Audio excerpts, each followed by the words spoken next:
Sebelum melanjutkan, jangan lupa subscribe dulu. Terima kasih.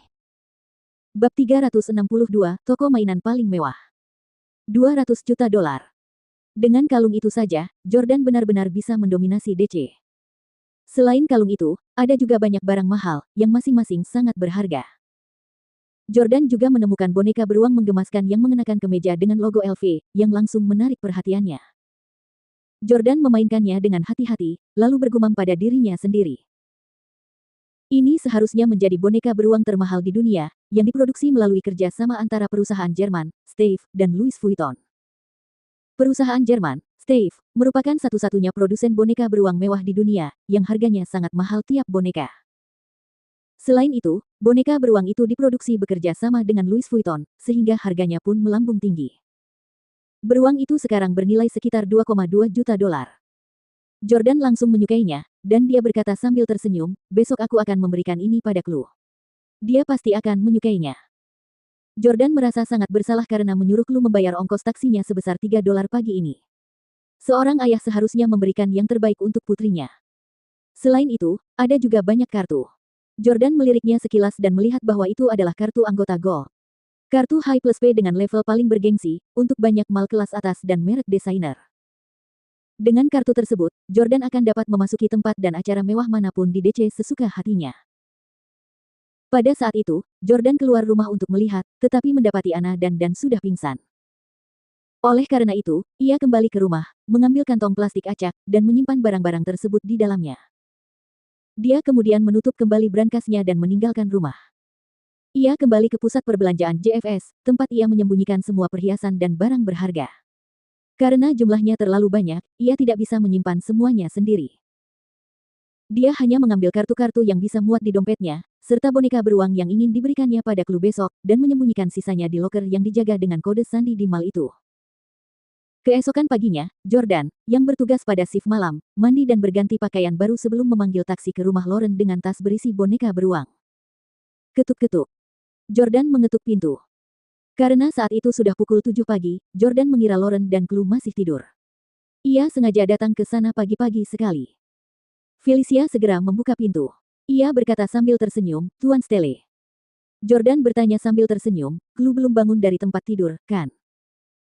Namun, Felicia berkata, Chloe dan Nona Howard bangun pagi-pagi sekali dan baru saja berangkat bersama Tuan Hank. Apa? Jordan terkejut, dan dia bertanya-tanya, mungkinkah si bajingan Chris itu sudah lama tahu kalau aku akan datang pagi ini, jadi dia menjemput Lauren dan Chloe terlebih dahulu. Dasar bajingan yang keji. Sepertinya aku terlalu lunak terhadap anak buahnya kemarin. Apakah kamu tahu kemana mereka pergi? Tanya Jordan. Felicia menjawab, ya, saya bertanya khusus atas nama Anda. Dia mengatakan bahwa mereka membawa Chloe ke toko mainan yang luar biasa bernama Vaux apalah. Jordan bertanya, maksudmu Vaux Wars, kan? Vaux Wars adalah kerajaan mainan dan toko mainan paling bergengsi di Amerika Serikat yang pernah dikunjungi Jordan saat ia masih muda.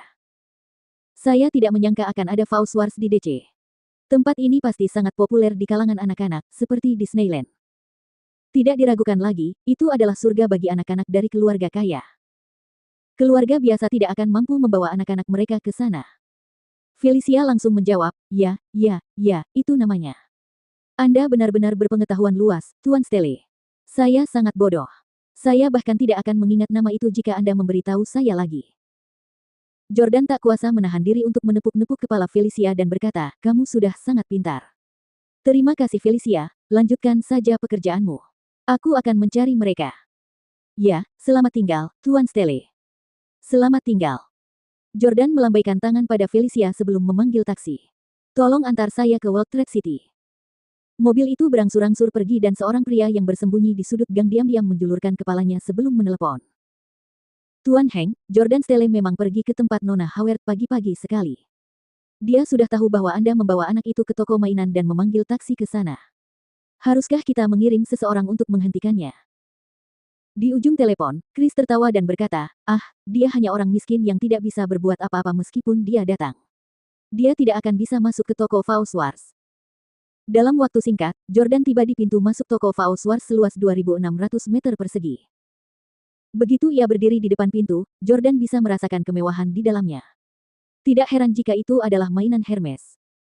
Ada menara jam yang sangat terkenal di pintu masuk yang diberi nama Tuan Jam, yang memiliki senyuman yang agak lucu namun aneh di wajahnya. Tuan Jam akan menyanyikan sebuah lagu setiap kali 1 jam berlalu, dan lagu itu memiliki ekspresi yang jelas, sehingga menjadi favorit banyak anak. Jordan datang ke pintu, melihat ke jendela di kiri dan kanan, yang dirancang dengan indah dan penuh dengan mainan mewah. Tepat saat Jordan melihat ke jendela, dia menemukan bahwa dia benar-benar melihat Chloe, Lauren, dan, tentu saja, Chris. Ah, ayah. Ketika Chloe melihat Jordan, dia buru-buru mencondongkan tubuh ke jendela dan memanggil ayahnya. Lauren dan Chris juga melihat Jordan. Chloe mengetuk jendela dan berkata, "Ayah, masuklah." Jordan pun berkata ke arah jendela, "Baiklah, aku akan segera masuk." Di sisi lain, Lauren memiliki ekspresi rumit di wajahnya sementara Chris menyeringai sinis. Alasannya karena mereka tahu saat itu bukan jam kerja dan orang biasa tidak akan bisa masuk sama sekali.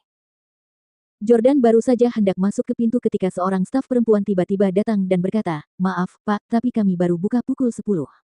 Anda tidak bisa masuk sekarang." Apa? Jordan bingung sejenak. Kalau begitu, bagaimana mereka bisa diizinkan masuk? Staf tersebut menjawab, mereka adalah anggota Diamond Fauce Wars, yang dapat menjelajahi toko sesuka hati mereka di luar jam kerja.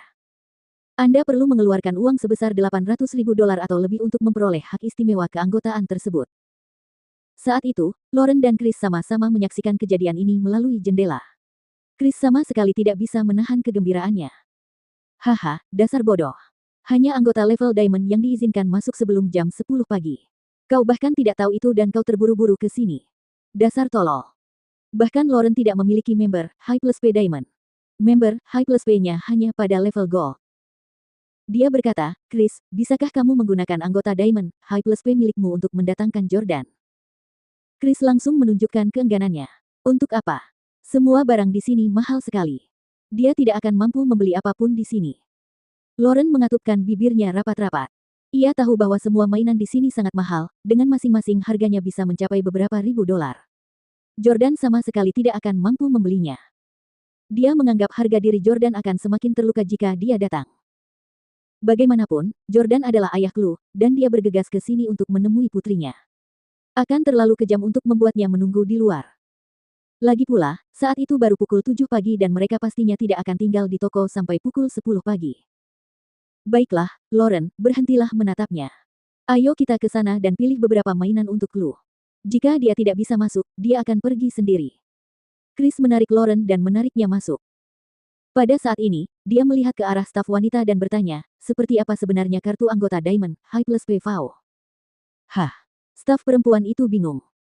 Jordan mengeluarkan dompetnya dan mengeluarkan setumpuk kartu, yang diambilnya dari brankas jam tadi malam. Bantu saya memeriksa apakah salah satu dari ini adalah kartu anggota berlian VAO High Plus P.